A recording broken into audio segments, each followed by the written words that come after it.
A lot of people have been brought up this way where they don't normally talk about sex or not comfortable to talk about sexuality. For those people out there that are parents, it's really important for you to raise your children with a real sex positive attitude. Well, I'm used to talking about sex, and right away my clients tell me that they feel very comfortable. So don't worry, you could just feel relaxed and just say what's on your mind and use any kind of language that you want, because there's no judgment. You just be comfortable and speak whatever you're feeling, and that's going to be fine.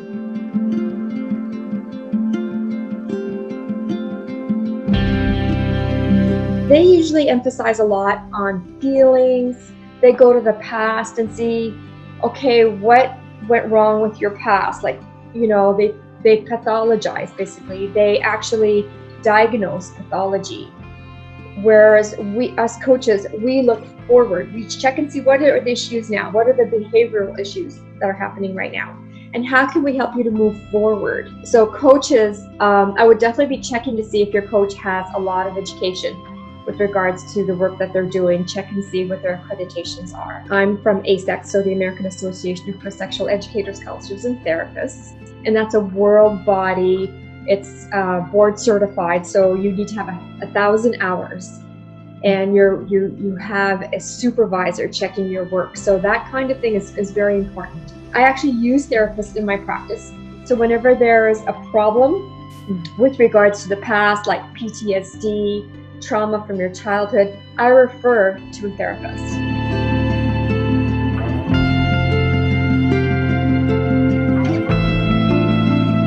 I give home play and I give homework. Yeah. So the important is to have that balance, and I do need a commitment from both parties, and I ask them, give me a score on 10, how committed you are to this couple, or how committed you are to dating, and the assignments that I'll give you.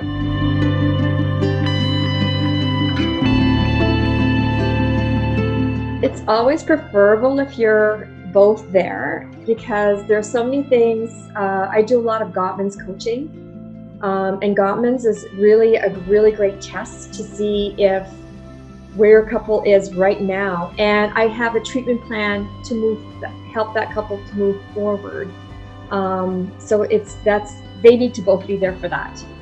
Otherwise, you can, if your partner refuses, but you want your couple to move forward, you can come and represent your couple, and you go home to become the teacher or the coach. Do it positively, right? You've got to be super positive, and I teach you how to do that. I help you with the language, I help you with communication, and you can go back and really set your couple up for success. I come from a place of compassion. I care about your couple.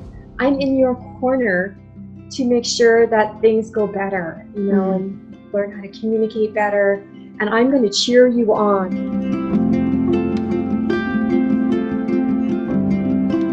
So I'll email my clients before we have our first session, because I want our sessions to be really value-packed. So I'll ask my sessions to go on Gary Chapman's website. He has a quiz there, and I'll give it to you right now. It's 5lovelanguages.com. My role in our very first session is for you to recognize how your partner needs to be loved. And that could be non-sexually at the beginning, but in time, it's going to be also sexually, because there's a correlation. Okay. So the way your partner needs to be loved, let's say they like to be touched. So physical touch. That means massages are important, which covers a lot of love languages, by the way. So I will translate that to your lovemaking and how you can connect more as a couple during lovemaking. So check out those 5 love languages. In your relationship, it's really important to have innovation, to have a really good time. So I'm going to challenge you. I would like to dare you to have a lot more fun in your couple.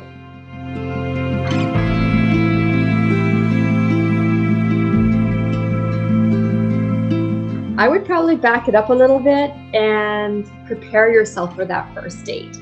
Okay. So there's lots of ways to prepare yourself, and that's to get to know yourself.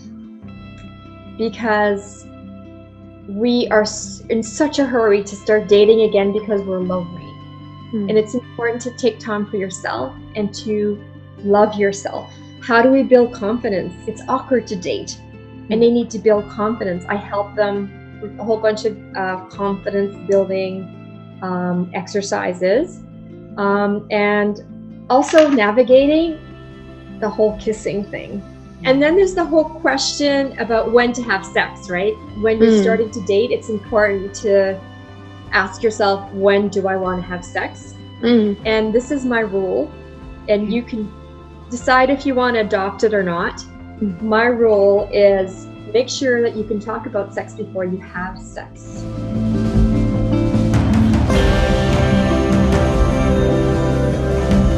On the first date, it's important for you to talk about authentic fun that you have in your life. Like, talk about really fun things. Don't make it an interview. And slowly, when you see there's chemistry, when you've kissed, you can start asking each other questions like, what do you prefer? Check out Honeymoon Playbook. They're all written down. You can ask exactly the way I've asked. Great. What do you prefer, this or that? Or what was your life like? Like, do you find yourself sexual? Talk about the kissing part, and then slowly go into, what your preferences are, and how slow do you want to take this? Come right out and ask.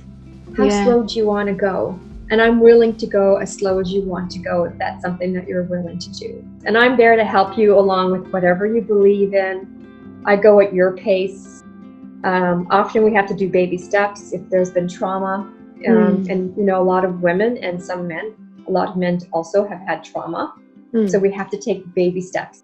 There's nothing wrong with that, going very slow and taking our time. I'm not here to be their coach every week forever.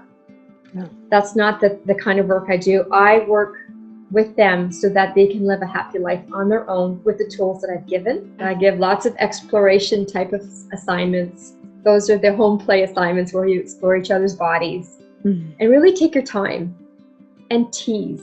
I teach the art of tease. We need this. We need to slow down and really acknowledge our partner and love them the way they need to be loved. And that's what we need to discover in our sessions. So I meet a wide variety of clients with all kinds of issues. I just want you to know that I'm not here to judge you. I'm here to give you a safe place so that you can move forward in happiness. And I'm in your corner. I'm here to cheer you on.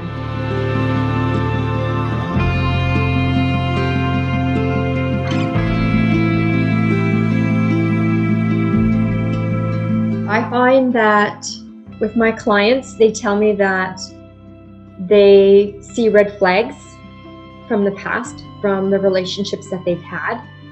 And when you're lonely, when you're really wanting to have companionship, sometimes you move forward into a relationship and you've repeated this pattern in the past. As your coach, I really make sure that you notice all of these red flags. And my idea is to move you forward into happiness so that you can find the right mate for you.